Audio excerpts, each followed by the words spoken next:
Well, we certainly appreciate everybody tuning in this Wednesday morning as we continue to identify creative ways to communicate with our community through these challenging times. We have been in the throes of managing the virus and working tirelessly for the last several weeks with our partners in public health to keep our community healthy and well. Now, unfortunately, crime has not taken a break during this pandemic. Deputy Chief Gerald Smith, who is over investigations, is here this morning to discuss some of the emerging trends that we have seen. He will also, once he finishes, he will answer some questions from members of the media through a conference call that we have set up before turning it over to Deputy Chief Jeff Estes, who will discuss the department's response to the coronavirus. At first, I will turn it over to Deputy Chief Gerald Smith. Chief Smith.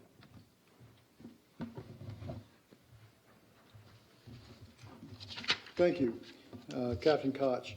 As he said, I am Deputy Chief Gerald Smith. I am the Deputy Chief of the Investigative Services Group here at CMPD, and I am here to talk about the issues of crime that are going on during this pandemic that we are seeing. I am proud to say that as essential personnel, the staff here at CMPD are doing everything that they can to ensure and increase the safety of our community, as well as we are doing our part in the role of public health. Our essential personnel, being our officers, dispatchers, and staff, have always worked very hard to ensure or to increase public safety, but we are continuing to do that during these trying times and these unprecedented times. We are proud to say that we have not experienced any interruption in our service. If you call 911, we are answering those calls and we are responding. So our staffing is meeting the demands placed upon it during this pandemic. However, there are some demands that we would like to bring up and point out to the community, and as always, ask for their help in addressing these issues. The first one is shooting into occupied dwellings. Shooting into occupied dwellings has spiked up for the last month, which is of great concern during this time where we have a shelter-in-place order. Compared March of this year to March of last year, we have seen an 80% increase into shooting to occupied dwellings. That's more than 60 additional cases over a year's span, which is concerning, especially with a shelter-in-place order when there are more people inside of our homes, inside of our cars. The possibility of something tragic, if not deadly, occurring is there. We would like to ask, as always, the public's help in addressing that issue. If you have any information at all that could help address those crimes, especially any information that could help prevent those crimes, to give us a call.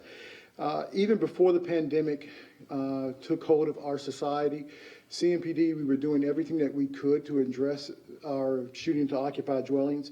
We even formed an SIOD task force, SID standing for shooting to occupied dwelling. That task force has had great success. They've taken multiple guns off the streets and made dozens of arrests that have helped stem some of that violence. Here at CMPD, we have held press conferences, we've used conventional media, we've had education campaigns on social media, we've shifted staff and resources to help address these type of incidents, primarily with the thought of prevention in mind. We've also leveraged our other partners, our public safety partners, as well in this battle. Those being the federal partners, local, state, and even our Crime Stoppers program. As we've said before, we cannot do this alone.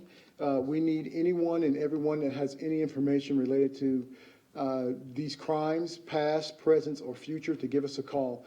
As I said before, during this pandemic, if you call 911, we are answering those calls and we are responding. So please continue to work with us with the shooting to occupied dwellings. Also, another issue that we would like to speak on or to bring up is the issue of domestic disturbances or domestic violence. We've seen a spike in the number of related domestic calls for service during the month of March. During the month of March, compared to 2019, we have seen an 18% increase.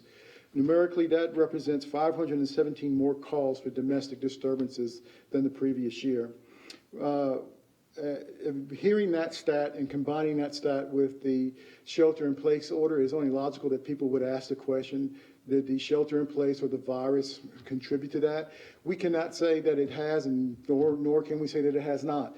As time moves on and we can look back and study it, we could actually maybe come up with an answer for that question.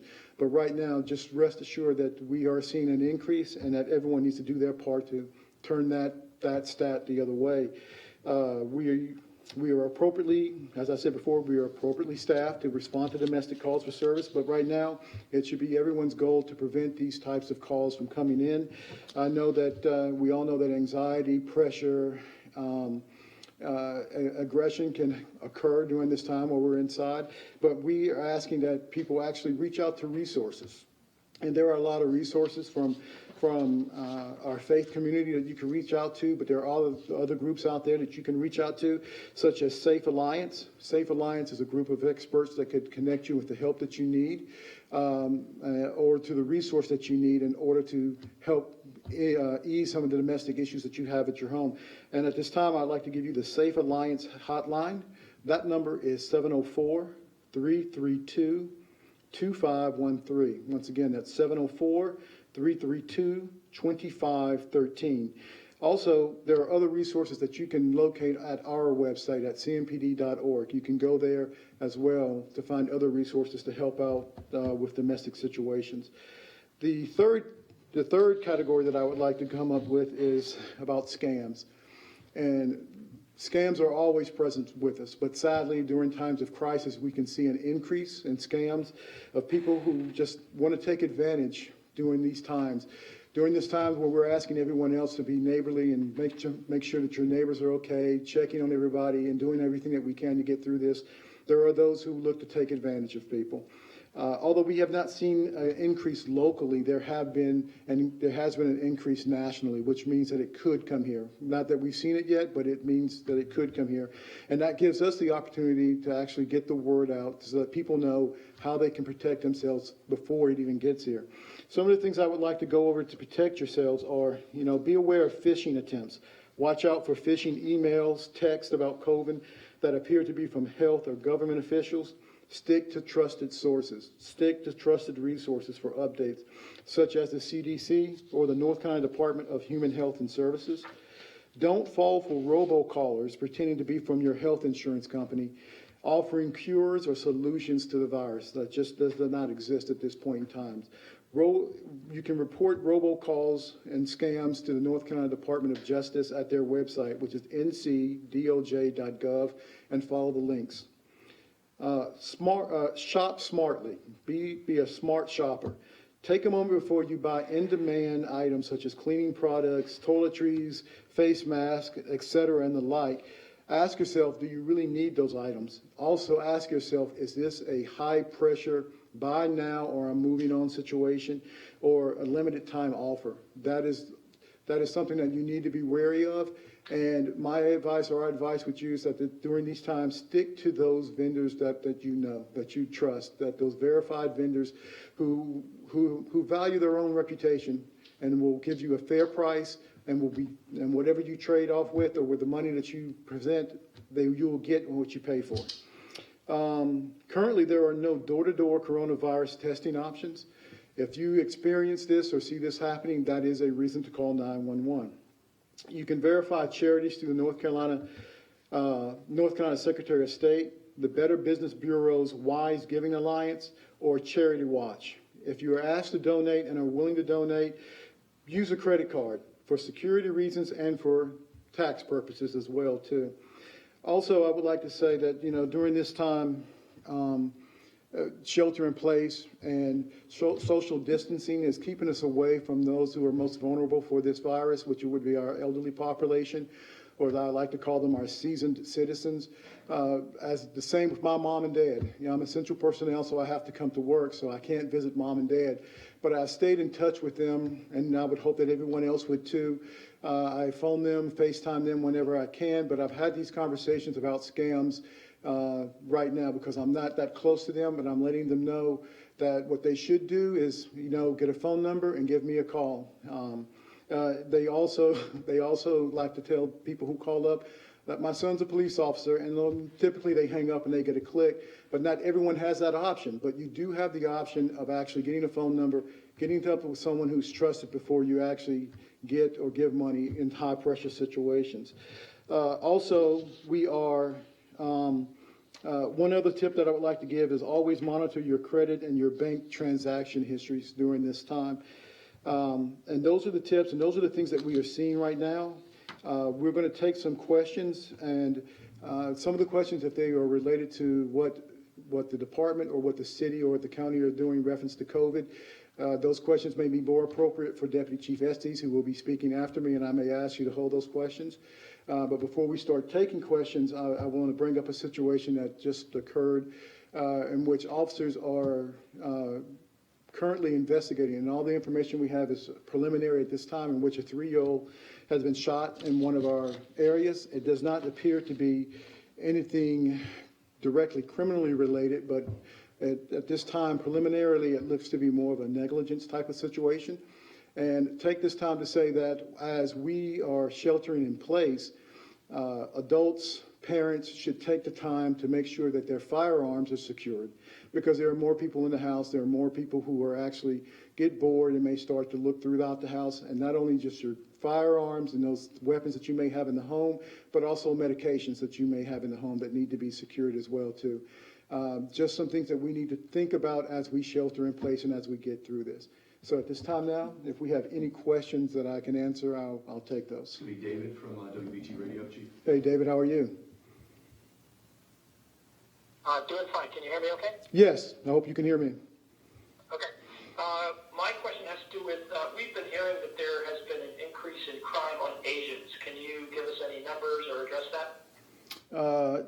No, actually I have not, and we have not looked at that, nor has our crime analyst unit come across any information in relation to that at this time. I cannot say, but that is something that we can take a look at, David, and we'll get back with you to see if there's anything, and also if there is something substantial, we will get that out to the public. Okay, thanks very much. This information came from the healthcare community. Okay. We can follow up to see what we have here, and of course our information that we would have that would be most readily available to us would be local information that would relate to our jurisdiction. So we'll take a look at that, and I'm not sure if that information is from our local healthcare people or if it's from something nationally, but we have not seen anything at this time, David.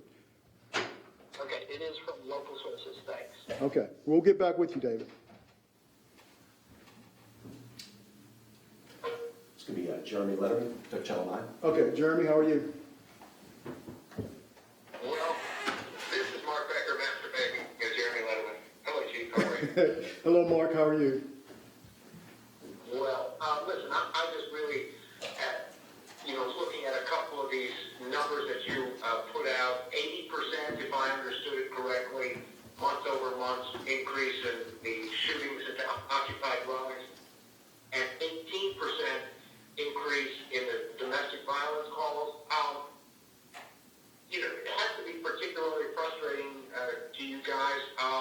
You spoke already to the message that's out there, but you just keep telling folks, the potential dangers here, particularly in times like this. But you guys getting frustrated with those numbers and the fact that people aren't listening. I don't think that we would get frustrated with that. When you deal with domestic situations, being frustrated is something that we don't have the luxury to do. Even day to day, even without a pandemic crisis, our officers give out very good advice during domestic situations. Often they tell people they have to remove themselves from harm's way in order to make better decisions. And that doesn't always happen, and we can't be frustrated by that. We have to continue giving the message out until it occurs. So I believe I got a little feedback from you, Mark, but I'm hoping you heard my answer, and I'm hoping that answers your question. Okay, you've got Chandler Morgan from WBTV. Okay. Chad, how are you? Chandler. Chadler, excuse me. Chad, how are you? Chadler, how are you? Hi. I'm well. How are you? Thank you. I just wanted to see if you could possibly repeat the preliminary information you had on the shooting? It just wasn't super clear coming across our way. Thank you. Yes, I do not, or I cannot remember where the location is. It's very preliminary. I am sure that once we have something solid, that the PIO here will put out a release on it. I use that incident as an opportunity, really, Chadley, just to be able to tell people how important it is that during this shelter in place, that our homes can be safer by securing firearms, weapons, those things that could help us, that could hurt us, as well as securing medications that we don't want young people to get hold of. So there will be more details coming out in reference to that later on, as soon as we are past the preliminary stage and that we have more definites into what has occurred there. David, WFAE. Okay. David, how are you?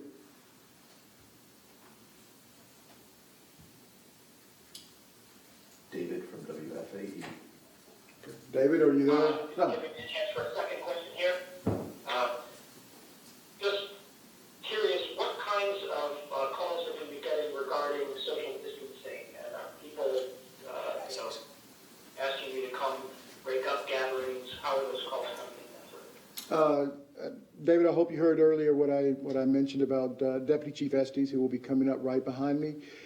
He is our, I'm going to say, subject matter expert in reference to COVID. He is leading our effort here at CMPD, everything COVID, and that question is better suited for him. And he is sitting to my left right now, and he's heard your question, and as soon as he has an opportunity, he will address it. Whatever he has, his prepared statements may answer your question, and I'm sure if it's not covered in his prepared statements, that he will answer your question. So if we could just hold off on that question, I'm pretty sure we'll have an answer for you. Thank you.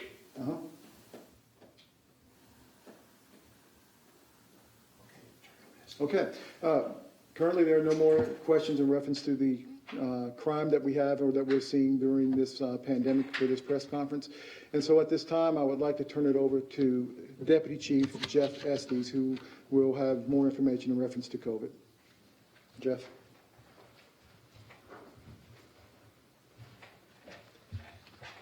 Thank you, Gerald. Good morning. In response to the COVID pandemic, I'd like to report and say, first off, that we are very pleased with the overwhelming support and compliance that we've seen regarding this public health issue. Now, I know this community, and I know that we will persevere. We have a long history of doing so when called upon. It's called the Charlotte-Mecklenburg Way, and I'm confident we'll continue on that path. So an update on enforcement of the order. We've gotten a lot of questions about that, and so just a couple of points I wanted to make. One is that the orders are new, they're evolving, and they're geared towards maintaining public health. This is new territory for everyone, and I would like to point out that I have been privy to some of the decisions that are made regarding the ordinance and the proclamations and orders, and no decision is made lightly by the county leadership, the public health officials, as they try to balance our constitutional rights that we hold so dear here and the need to curtail those in the name of public health. Businesses here have been understanding by and large, and in compliance on the macro has been very well received and been good from the business community. I'm very pleased and proud of that. We have a process through 311 and our online presence to handle complaints regarding enforcement of the proclamation and the orders. We've been receiving those. We found a majority of those are not consistent with true violations of the order, but a lot of times have been a sounding board or reporting violations such as, 3 or 4 kids jumping on a trampoline in the next door neighbor's yard, things like that. But the ones that need an officer response, we have followed up on. And so far, compliance has been good. Many times it's been just an educational opportunity. It's one where we go and speak with people, whether businesses or community members, to help them understand what the proclamation says that they can and can't do, and generally we're getting compliance. To that end, no citations or arrests have been required up to this point. We're very proud of that. I want to turn focus slightly to say that your officers, your CMPD officers and law enforcement officers across the county are out, as always, 24 hours a day fighting crime. And as you heard from Chief Smith, that hasn't gone away. And we carry on that mantle in addition to the COVID enforcement responsibilities that we have. And we know there's a lot of gray areas, and I said this is new territory, and every variable could not have been predicted when coming up with these proclamations. Because we have additional duties to do as far as the COVID proclamation, we're asking that any report that can be taken online is taken online. What that does, that helps keep CMPD officers out in the field longer periods of time to help focus on the crime and also help focus on our COVID response, and at the same time limits our officers from getting exposed to the general public in situations that's not necessary. So you can find that on cmpd.org, the ways that you can report crimes that should be reported online. Now, we have done our very best here at CMPD and again across the county to protect our officers from the virus as they are out protecting you. That's ensuring that they have proper PPE gear as they go out and do their jobs. Now, your officers have a job to do. It's an important job, often thankless job, but one that we don't shirk away from.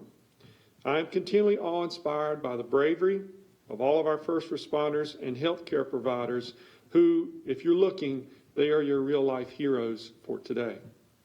I'd also like to offer a friendly reminder that we are always looking to hire people who want to make a difference. And you can go to charlottepolicejobs.org to find out more if you want to come join our ranks and make a difference on the front lines. One last thing, in times of crisis, I have seen time and time again the citizens of Charlotte-Mecklenburg step up. It doesn't take much effort to see how we are coming together through people volunteering, our local businesses, the faith community, and ordinary citizens asking how they can help and stepping up to help the citizens of our community. I'm very proud of that. Our way of life depends upon voluntary compliance and consent. We must do what's right and what's necessary right now to preserve our society. And as a member of it, I know that the citizens of Charlotte-Mecklenburg and you will do that in this time. Now, we can entertain questions related to the COVID response in general, and I hope to be able to answer your questions. Amanda Zoe, Charlotte Observer Chief. Good morning, Amanda. How? Hi, this is Amanda. I actually have a question for Deputy Chief Gerald Smith. Thanks for circling back to me. I was wondering if you could speak generally to how activity has been for officers in March. I know you talked about a couple of categories that have some spikes, but I was wondering more the general picture of crime.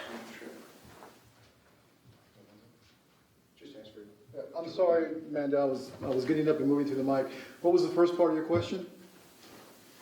Could you speak generally about what activity has been like for officers in terms of crime besides those specific categories that you talked about? Generally, overall crime. Yes. It's about where it was before. Actually, I believe our homicide rate, we have 27 compared to 28, so we're down 1 at this time. We have seen about the same number of robberies that we've had in the past at this time. We can get some more comprehensive numbers out to you from a PIO's office perspective of where we stand. There are many ways that we could look at it. We could look at it year to date, compared to last year or compared to over the last 5-year stance. But our officers, our calls for service seem to be about the same. All right. We do know that there have been an increase in the domestic calls and as well as domestic violence reports that are coming in. But to give you some more comprehensive data, we can pull some things together for you. I hope that answers your question. And are shooting into occupied dwellings, are those categorized as aggravated assault? Yes, they are. Yes, they are. It is a felony to do so. It is a violent crime. All right, thank you. Chief Estes. Chief Estes. Brett Baldack has a question for Chief Estes. Brett Baldack. Good morning, Brett.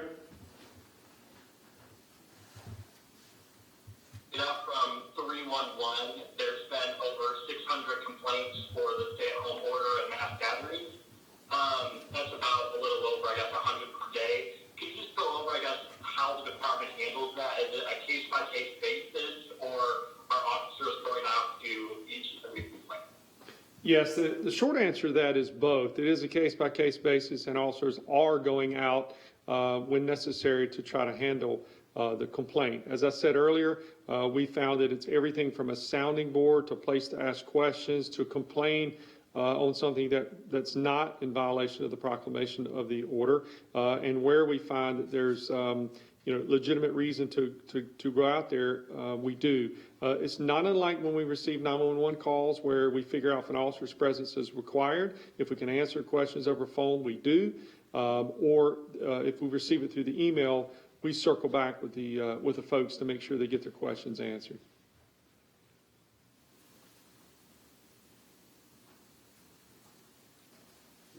It looks like Amanda Zoe, again, from the Observer. Good morning, Amanda. Morning. Thanks for calling on me again. Have there been any citations handed out, and could you speak generally of the circumstances that lead to citations? Yeah, as I stated earlier, there have been no need for citations or arrests at this point. We're very pleased with that. As I reported, we've gotten very good compliance from both citizens and businesses alike. Further on, if we get repeated violations, or we go out to a place that for whatever reason refuses to shut down, and we haven't had that, we would escalate the situation up accordingly, just like we do with other type regulatory crimes prior to the COVID response. Chandler Morgan. Morning, Chandler. Hey, this is Chandler Morgan from WBTV. So, from what I'm hearing, you all have been rather pleased with how people are complying and handling this stay-at-home order. But the message that we heard on Sunday from Gibby Harris was that they were not impressed with the way that citizens were handling. So I guess I'm just wondering what the difference is in perspective there. Yeah, sure. So from our perspective, I think I mentioned the term on the macro, which is just to say from the general citizens at large, from the business community at large, there will always be outliers, and we know that. That's the kind of the way that over my 28 plus years of policing, I've seen that there are always outliers and folks who just won't do what they're supposed to do. From the public health perspective, they are, I think, looking at it on an individual case-by-case basis, and they really want, as do we, for the health and safety of the general public, that every single person who can stay home, does stay home, practice proper physical distancing from each other to ensure that we flatten the curve of the exposures. Now, from a policing perspective, when we see, for example, take, seatbelt compliance. When we go out and observe for seatbelt compliance, we like when we get very high compliance with that. And it doesn't mean we get every single one, but I think I would be remiss if I didn't say, by and large, the businesses, the bars, the restaurants, the other businesses that have closed up as soon as the order came out, other citizens who are staying home, we did want to make sure that we were pleased with the effort that we saw on the macro. Now we're dealing with the micro, and really just kind of polishing off the burrs of this proclamation as we move forward. Lauren Howard. Good morning, Lauren. Hey, good morning. So we were wondering, I'm with Spectrum News, we were wondering if there's any sort of protection, like protective gear or equipment that officers are using now as they're responding to calls?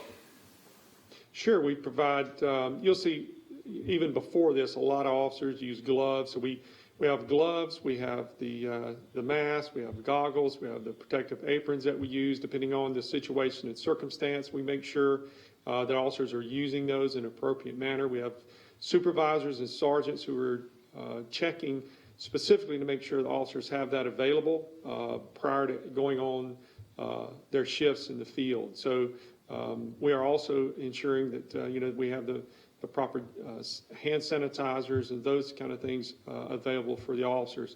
we're very in tune to our officers' safety, health, and well-being. We're making sure that we have adequate staffing and doing the job that we have to do, and at the same time protecting them as they protect us. Great. And just one more question. I know you said you haven't had to issue any citations yet, but do you have any data on how many calls, like people reporting violations that you've had?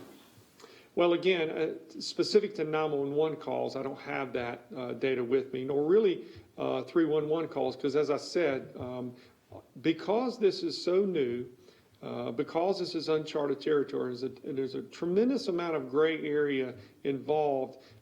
Everything that we're getting through 311 or the Emerald system, that's the online reporting system that we use, is difficult to really parse out what's exactly a complaint, what's an educational point, and then what's a point for enforcement, meaning to say an officer's going out there.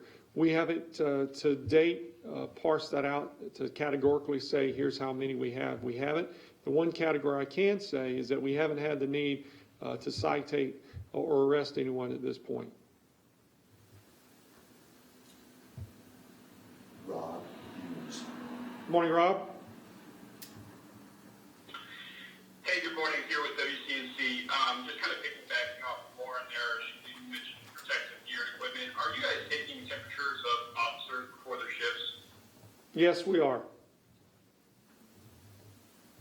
I guess maybe I don't know if this is a question you can even answer or not. Has COVID-19 specifically impacted any of your officers, or have you seen an increase in sick calls as it relates to this virus?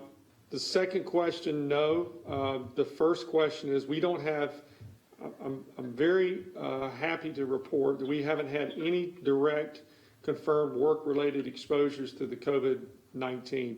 We have officers that we have put out and employees we put out for precautionary measures to ensure that, if they were sick for something else, that they've separated themselves from. So far, so good on that angle.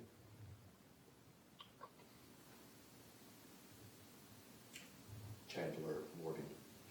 Chandler? Hey, this is Shannon from WBTV again. Just wanted to circle back around with a follow-up from my previous question. So Gibby Harris said over the next 2 days, this was this Sunday when she was saying this, that they were going to have continued talks about what the next level of enforcement looks like this because they weren't pleased with the way things were going. So have those conversations been had, and what do they look like? Could you give us a glimpse of what the next level of this enforcement would be? I think you're phrasing your question wrong. It's not the next level of enforcement necessary, but the next level of compliance. So just to say, the next level of enforcement looks like this level of enforcement. So I keep hearing, and it's odd to me that we have been getting a clamoring for questions about enforcement. It's almost as if people are wishing or wanting we go into a heavier handed stance. I'm sorry to say that's not going to be where we're headed right now because we are getting, by and large, when we go to places and interacting with people, they are complying. Now, as I said, speaking of the macro, the individual cases, as we deem necessary, we will citate and we will, if we have to, make arrests. However, this is an advisory role that we're in right now, and so the next level of compliance will determine the next level of enforcement. So if they issue further restrictions, then people will have to, comply with that. If not, we'll educate them, and then if they still don't comply, we'll citate and we'll arrest. So I think what we're speaking of is the same thing. It's just the terms, I think, need to be flip-flopped. So the next level of restrictions are necessitated by the current level of compliance. Amanda Zoe. Amanda, good morning. Morning. I was wondering if we could hear about how the online crime reporting is working. Does an officer follow up with whoever makes the report to file an incident? Yeah, the same way we normally do. If you have a report that's able to be filed online, you go to cmpd.org. It has the categories there. You click it on, it's filed through the online prompt of questions, and then it's sent to the appropriate division, an investigator, an officer, and then they follow back as normal protocol. So that was always Absolutely, yes. Gotcha, thank you. Rob Hughes. Rob, good morning. I think mine was my mistake. I apologize. Okay. David from WFAE. David, good morning.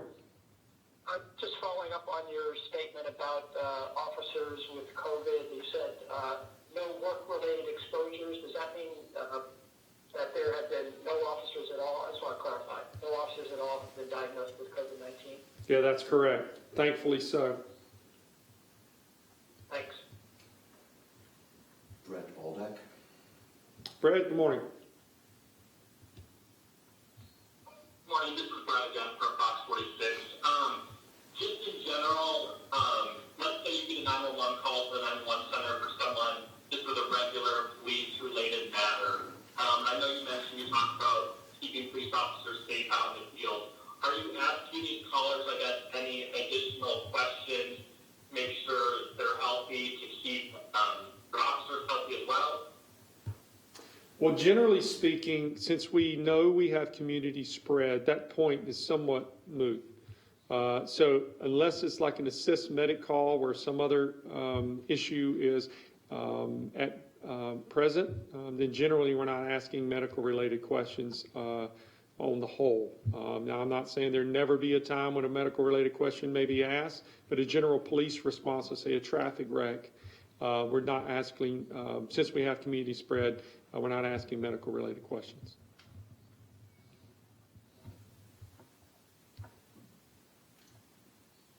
Amanda with the Observer. Amanda? Oh, sorry, I forgot to unraise my hand. Not seeing any other questions, Chief. Oh, one more. Looks like David had a follow-up from FAE, and that should do it, unless I tell you otherwise. Okay, David? Same thing with me. I got it. All right. Great. I'm good. Good, okay. Thank you.